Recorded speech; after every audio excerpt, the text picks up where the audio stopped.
এদিকে আবার police NCP মুখোমুখি সংঘর্ষ। এনসিপি নেতাদের কুকুরের মতো পেটাচ্ছে পুলিশ। আমরা কিন্তু ওখানে যাবই। আপনারা পয়েন্ট অফ নো রিটার্ন আমাদেরকে ঠেলে দিচ্ছেন। যারা হামলা করেছে তাদেরকে গ্রেফতার না করে আমরা সেখানে মামলা করতে যাচ্ছি।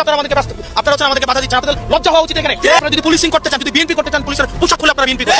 পৌরসভায় হচ্ছে আপনারা 144 ধারা। আপনি এখানে শ্রীমঙ্গল হচ্ছেন, আপনি আমাদেরকে বাধা দিচ্ছেন। দল করতে হলে ইউনিফর্ম খুলে এসে করেন। রাজপথের মাঝখানে দাঁড়িয়ে থমথমে মুখে চোখে আগুন ছড়িয়ে থানার ওসিকে এভাবেই সরাসরি শাসাচ্ছিলেন জাতীয় নাগরিক পার্টি এনসিপির অন্যতম প্রভাবশালী নেতা এবং সংসদ সদস্য হাসনাত আব্দুল্লাহ। প্রবলেমটা হলো বাংলাদেশে কি তারেক রহমান সন্ত্রাসী রাজত্ব চালাবে নাকি উনি গণতান্ত্রিকভাবে বাংলাদেশ চালাবে? আপনার কি মনে হয়?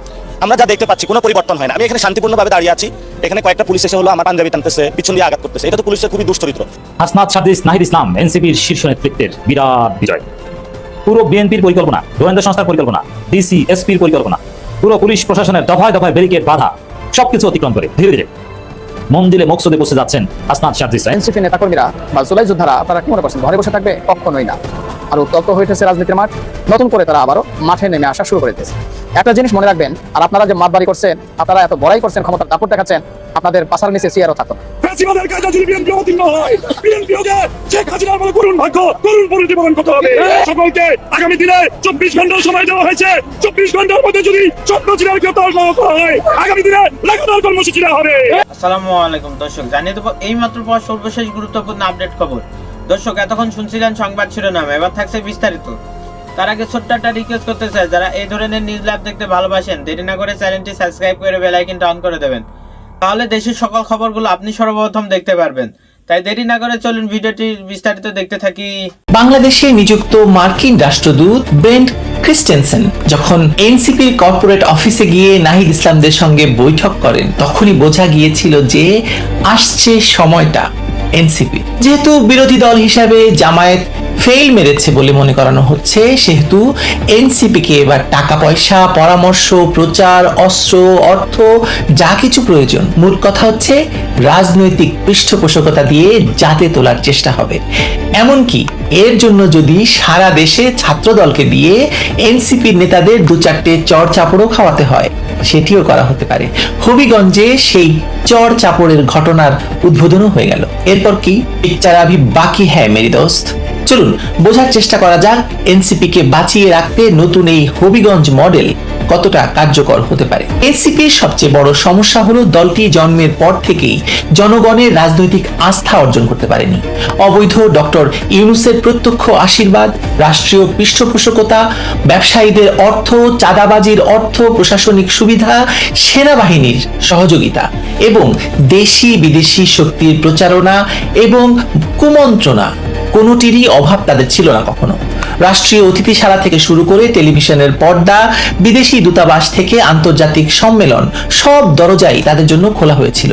যে সুবিধা বাংলাদেশের কোনো নতুন রাজনৈতিক দল কয়েক দশকেও পায় না, এনসিপি তা পেয়েছে জন্মের কয়েক মাসের মধ্যে। তবু কি পেরেছে? তবুও তো পারেনি দাঁড়াতে। কারণ রাজনৈতিক দল কেবল অফিস, বিদেশি বৈঠক এবং সংবাদ সম্মেলন দিয়ে তৈরি হয় না। রাজনৈতিক দল তৈরি হতে মানুষের আস্থা লাগে, সাংগঠনিক ইতিহাস লাগে, ত্যাগ লাগে, জনসম্পৃক্ততা লাগে, প্রোগ্রাম লাগে এবং মানুষের সঙ্গে ঘনিষ্ঠতা লাগে।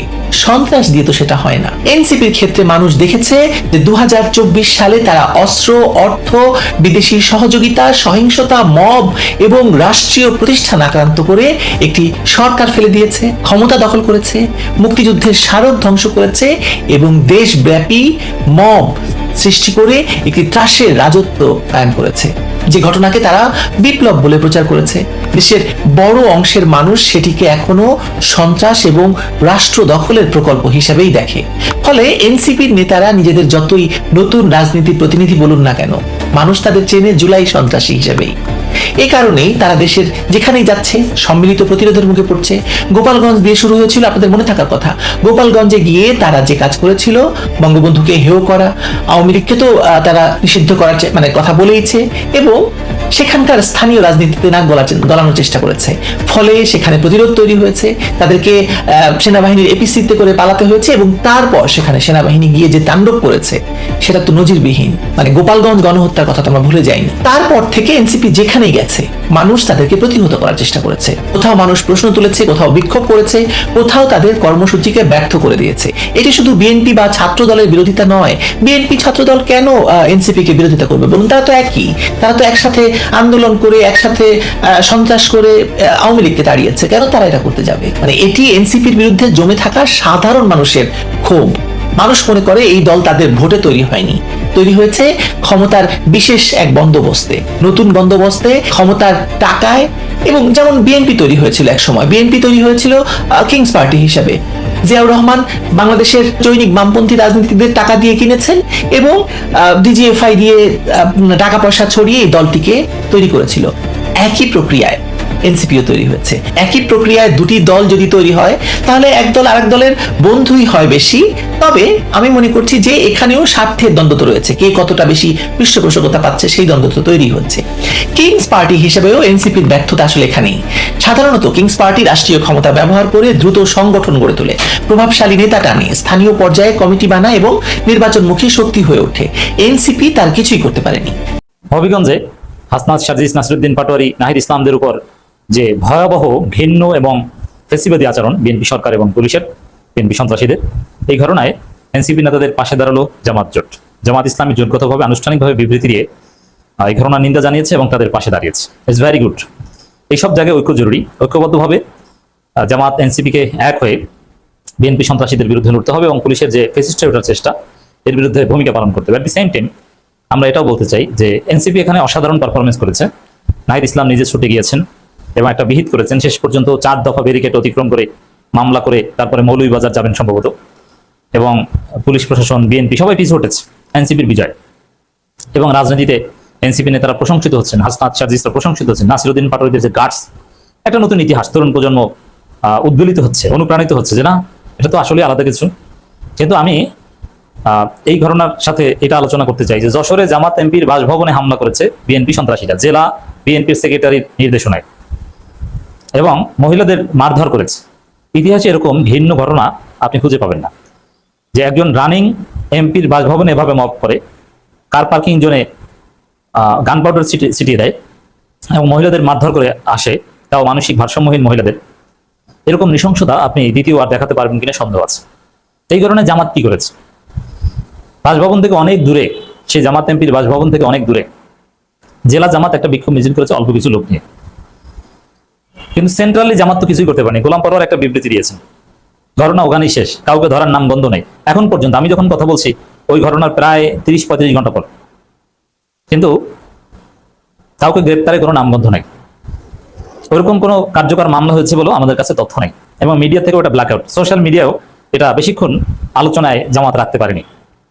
যারা হামলা করেছে তারা জিতে গেছে। আর ওই গতকালকেই নাসিরুদ্দিন পাটোয়ারিদের উপর হামলা করেছে, যেটা ওই জামাত এমপির বাসভবনে হামলার তুলনায় ছোট ঘটনা, ডেফিনেটলি ছোট ঘটনা, কারণ কারো বাসায় মব করা, তাও একজন এমপির, এবং নারীদের গায়ে হাত তোলা, এর চাইতে স্পর্শকতার কোনো ঘটনা নাই। তো ওই ঘটনায় সেন্ট্রাল জামাত কি করেছে? নাহিদদের মতো আমিরে জামাত যে সেখানে বসে পড়েন, বিরোধী দলীয় রাজনীতি করতে হলে আপনাকে রাস্তাঘাটে বসে পড়তে হবে, তারপরে আপনি এক পর্যায়ে প্রধানমন্ত্রী হবেন। আপনার বয়স যাই হোক, আপনি আমিরে জামাত সম্মানিত, কিন্তু প্রয়োজনে আপনাকে রাস্তায় শুয়ে পড়তে হবে, পুলিশের সাথে ধাক্কাধাক্কি করতে হবে। এটা বাংলাদেশের রাজনীতি। যদি এটা করতে না পারেন, তাহলে আপনাদেরকে অতিক্রম করে এনসিপি প্রধান বিরোধী দল হবে। আপনাদেরকে কিভাবে ডিমিন করে, কিভাবে রাজনীতি থেকে মাইনাস করে বনসাই বানিয়ে দেবে আপনি কল্পনা করতে পারবেন না। এই যে দেখেন না, গাজী নজরুল, আবার সাতক্ষীরার পটুখালীর এক জামাত নেতা, এরকম অনেক ঘটনা ধীরে ধীরে ধীরে ধীরে আসবে। আবার জামাত ভেঙে দেয়, নানান ভাবে জামাতকে এমন কায়দা করবে যে এনসিপির চেয়ে ছোট হয়ে যাবে। অতএব জামাতকে যদি ক্ষমতায় যেতে হয়, মিনিমাম বিরোধী দল হিসেবে যদি টিকে থাকতে হয়, তাহলে যশোর যেতে হবে। যশোর যাওয়া এটা একটা আমি উদাহরণ বলছি, যে এরকম ঘটনা ঘটলে, কোথাও জামাতের কেউ আক্রান্ত হলে, একজন এমপি আক্রান্ত হয়েছে, তার বাসভবন আক্রান্ত হয়েছে, সেখানে তো পুরো সেন্ট্রাল জামাতের ফোর্স যাওয়া দরকার। তবে এখানে অনেক বিষয় আছে যে রাজনীতিতে, মিডিয়ায়, সমাজে নাহিদ ইসলামদের যে আকর্ষণ, ওই আকর্ষণ জামাত নেতাদের কারো আছে বলে আমার মনে হয় না। তবে কিছু লোককে তো জামাত ব্যবহার করতে পারে।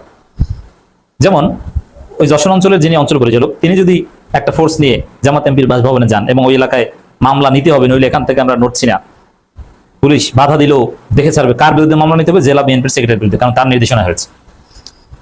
এই কাজ জামাতের ওই অঞ্চল পরিচালক, কেন্দ্রীয় নেতা, তিনি কিছুতেই করতে পারবেন বলে মনে হচ্ছে না। তাকে ঘিরে ওরকম মিডিয়ায় হাইপ তৈরি হবে না, পুরো জাতির দৃষ্টি সেদিকে থাকবে না।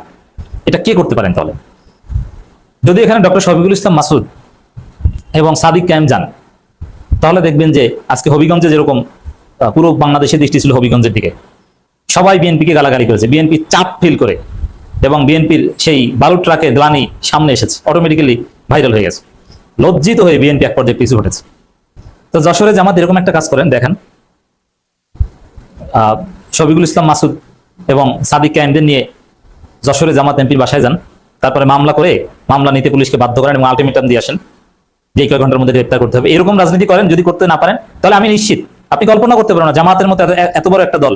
একবার দেখেছেন না 2008 সালে ডিপ স্টেট আপনাদের কি করেছিল রাজনৈতিক ভুলের কারণে, বিরাট দলকে 2টা আসন ধরিয়ে দিয়েছিল। ওরকম আপনার অনেক কর্মী সমর্থক, অনেক কিছু, বিরাট দল, কিন্তু দেখবেন যে এনসিপি আপনার যদি বেশি সিট পেয়েছে। অদূর ভবিষ্যতে এটা হবে যদি জামাত সঠিক রাজনীতি করতে না পারে। জামাত এমপিরা যদি এইভাবে ইউএনও কে সার বলে ফুল দিয়ে শুভেচ্ছা জানায়, আর এমপির বাসভবনে হামলার বিরুদ্ধে মামলা নিতে না পারে, কাউকে গ্রেপ্তার করাতে না পারে, আপনার রাজনীতির বনসাই হয়ে যাবে। এই জন্য আমরা মনে করি যে রাজনীতিতে অসমভাবে উঠে আসলে ভারসাম্য নষ্ট হয়। বাংলাদেশের রাজনীতিতে জামাত প্রধান বিরোধী দল হিসেবে ফিট এবং ভবিষ্যতে ক্ষমতা যাওয়ার যোগ্য। এই জন্য জামাতকে ভুল ত্রুটি সংশোধন করে তাদেরকেই ক্ষমতা নিতে হবে। আমরা জামাতকেই ক্ষমতা নিব এবং জামাত ইজ ফিট এবং জামাত শুড কাম ইন টু পাওয়ার। জামাতের নেতৃত্বে এনসিপি ক্ষমতা যাবে, নট এনসিপির নেতৃত্বে জামাত। তো এই জায়গায় জামাতকে এইসব বিষয় এখন থেকে ভালোভাবে ডিল করতে হবে, দফারফা করতে হবে। দর্শক দেখেন বিবৃতি, হবিগঞ্জে জাতীয় নাগরিক পার্টির নেতাদের গাড়ি বহরে হামলা ও বিরোধী দলীয় চিফ হুইপ সহ নেতৃবৃন্দকে রাস্তায় পুলিশ কর্তৃক হেনস্থার তীব্র নিন্দা প্রতিবাদ 11 দলীয় ঐক্যের। গত 28 জুলাই মঙ্গলবার হবিগঞ্জে জাতীয় নাগরিক পার্টির মুখ্য সমন্বয়ক নাসিরউদ্দিন পাটোয়ারি ও উত্তরাঞ্চলের মুখ্য সংগঠক সার্জিস আলমের গাড়ি বহরে হামলা এবং 29 জুলাই মৌলভীবাজার থেকে হবিগঞ্জ যাওয়ার পথে বিভিন্ন স্থানে বিরোধী দলীয় চিফ হুইপ জনাব নাহিদ ইসলাম ও এনসিপির জ্যেষ্ঠ নেতৃবৃন্দকে পুলিশ কর্তৃক বাধাদান ও হেনস্থার ঘটনার তীব্র নিন্দা প্রতিবাদ জানিয়ে 11 দলীয় ঐক্যের সমন্বয়ক বাংলাদেশ জামাত ইসলামী সহকারী secretary general doctor H M Hamidur Rahman Azad এক বিবৃতি প্রদান করেছেন। বিবৃতিতে তিনি বলেন, গত 28 জুলাই মঙ্গলবার সন্ধ্যা 7টার দিকে হবিগঞ্জ শহরের কোর্ট মসজিদ ও জেলা প্রশাসক কার্যালয়ের সামনে জুলাই পদযাত্রা 2026 কর্মসূচি শেষে ফেরার পথে জাতীয় নাগরিক পার্টির শীর্ষ নেতৃবৃন্দের গাড়ি বহরে সন্ত্রাসী হামলা ও ভাঙচুর চালানো হয়। ওই হামলার প্রতিবাদে 29 জুলাই বুধবার হবিগঞ্জে এক কর্মসূচিতে যোগ দিতে যাওয়ার পথে 144 ধারা জারি করে মৌলভীবাজার, শ্রীমঙ্গল সহ বিভিন্ন স্থানে বিরোধী দলীয় চিফ হুইপ এনসিপির আহ্বায়ক জনাব নাহিদ ইসলাম এমপি সহ এনসিপির জ্যেষ্ঠ নেতাদের পুলিশ কর্তৃক আটকে দেয় এবং গণতান্ত্রিক অধিকার হরণে শামিল। আমরা এই ধরনের আচরণের তীব্র নিন্দা জানাচ্ছি, একই সঙ্গে দায়ীদের চিহ্নিত করে দ্রুত আইনানুগ ব্যবস্থা গ্রহণের দাবি জানাচ্ছি। আসসালামু আলাইকুম প্রিয় দেশবাসী, আপনারা যারা ভিডিওটি শুরু থেকে শেষ পর্যন্ত দেখছেন আপনাদেরকে অসংখ্য ধন্যবাদ। যদি ভিডিওটি ভালো লেগে থাকে একটা লাইক, একটা কমেন্ট করে আপনাদের বন্ধুদের কাছে অবশ্যই শেয়ার করে দেবেন। দেখা হবে পরবর্তী ভিডিও, ততক্ষণে সুস্থ থাকবেন, ভালো থাকবেন। আসসালামু আলাইকুম।